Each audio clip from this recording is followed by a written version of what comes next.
Sunday, the 6th of August, and we are on the FTSE 100. So let's have a quick recap of this market from last week in relation to our Sunday analysis, and then we'll have a look at the market for the trading week ahead. Okay, so the best thing I can do really this week is take you through the trading week in the way that I was looking at it with subscribers. Now, we had our key levels from last week at these areas. So basically, we've been looking at the previous price ranges, 1 and 2, and then we broke up. We came back down, we started to fail in these levels, and we were looking for the potential for the market to break down below or start to break down below key levels of support, which would open up a move further down. Now, coming into last week, into Monday, we had this candle right here. So the market basically spiked all the way up and came all the way back down once again. Now, a lot of people look at this as a type of bearish pin bar. However, it is not a bearish pin bar. Actually, if you watched the video from, I believe it was posted on last Wednesday, what I was going over in that video was that, and what I went over with subscribers was that this was the potential to be a continuation spike. So first of all, ignore this candle. This is Sunday. So this candle is pressed up against this candle.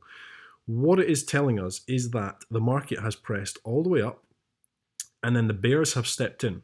But the bears have stepped in, brought the market all the way back down again. But what they have not been able to do is close the market lower than the open price of Friday. So it's still, the candle is still technically bullish. So although the bulls have stepped in and then we forced all the way back down, the bears have been unable to turn this candle back to being bullish. When you see something like this, it's very, very often going to be a continuation spike. What a continuation spike means is that you're very, very likely going to see price coming back up and at least testing the high of this Monday candle. So onto the Tuesday, it's exactly what we did. We came right up into these levels, tested these levels once again, and then what we started to do was hold at the 440 area. I think the exact level was 443, if I remember correctly. I'm just going to mark this in. Well, it's 444, but it's near enough. The market was testing at this level. Tested, didn't go anywhere on the Tuesday. On the Wednesday, we came into the trading day. It was testing, and all we went over was that if we could not break above this level, then obviously it was a good level to look for shorts. If we started to break up above, it would be a good indication that the bulls are in control and the market was going higher. So we came down on the Wednesday. Again, we came down into this key level of support that we've been going over right here. And again, we failed to break below.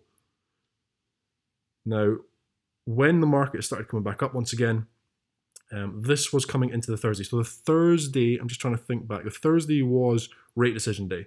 Now, there was no change in the rates in the UK, but really what drove this market higher was the announcement that the bank were going to start printing another £15 billion. Basically, the bank are kicking the can down the road, in my opinion anyway, and opening us up to a whole lot of heartache further down the road. But the markets rallied on the back of this.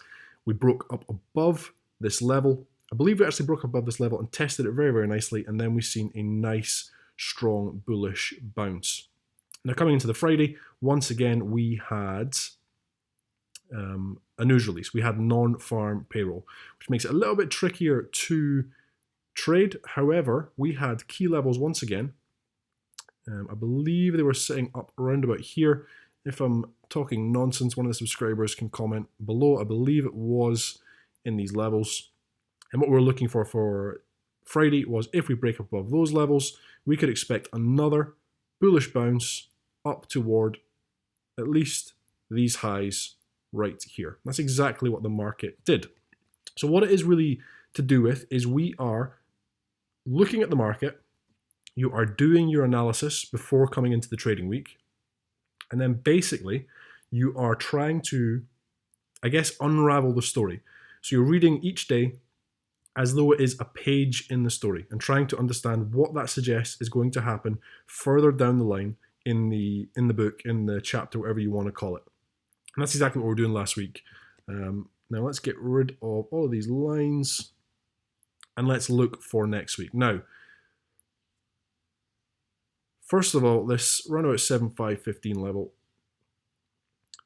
this whole section of price action, you can actually bring this up, I suppose. Let's bring this up into the key level of spikes right here and here. If the market starts to break up above this level, if you see the market breaking up above, it's a great area to look for the potential pullback and bullish continuation up into the next key levels, which really start at around about 7540 all the way up toward 7560. This level also would then be looked at as key resistance. So I'll be looking for short positions. However, if we break up above again, I'm also happy to look at this area for continuation. And that would really be up toward the all-time highs.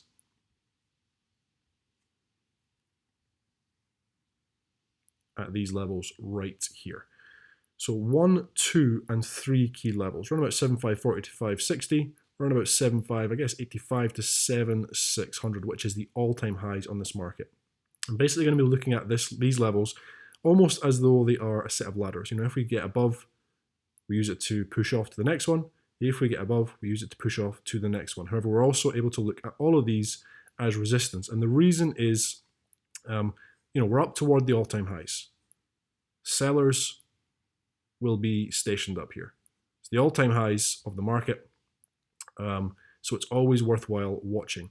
Now, if we see the market pulling back, well, the first area I really want to look at, or I would be willing to look at, would be that, once again, the level that we identified last week on the Tuesday and the Wednesday. It was around about 7443, 7444, down to around about 7425. Because a couple of different reasons. The first reason is we identified it, spike up Monday, tested it on the Tuesday, tested it on the Wednesday. It's also the highs from the second range. The first range, the second range. What we're potentially doing is attempting again to break up above this range. So if we pull back, it's a good level to look for potential bullish positions. Now, if we break down below it, it's a good level to look for sell positions. And really, if we break down below it now, it's a bearish sign. You know, we've just made a very, very bullish movement last week.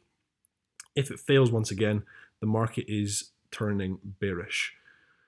Okay, so going into next week, those are the main things I am looking at.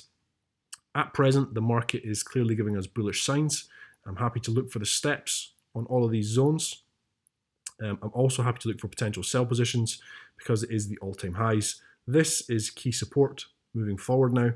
If we break down below it, once again, the market is beginning to look bearish. Okay, guys, so as always, I hope that was helpful. I hope you all have a great trading week next week. I'm James Orr, and thank you.